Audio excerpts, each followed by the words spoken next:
好嘢，有機小食 DIY 啦！今日教大家整呢個有機蘋果果凍，我哋一齊睇下有咩材料。有機嘅蘋果汁150毫升，魚膠粉7克，仲有1兜熱水。首先我哋將魚膠粉用熱水整溶。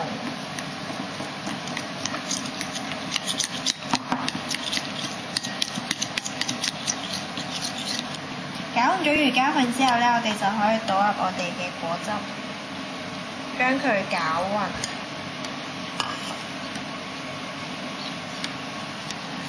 攪勻之後呢，我哋就可以拎佢入雪櫃雪㗎啦。今日呢個有機蘋果汁果凍呢已經完成啦。新鮮嘅有機蘋果呢，每100克就有含有呢個110毫克嘅鉀啦，可以降低呢個血壓。咁下一次我哋有機小食 DIY 呢，會教大家整呢個有機嘅幻彩虹豆杯，記得收睇啦。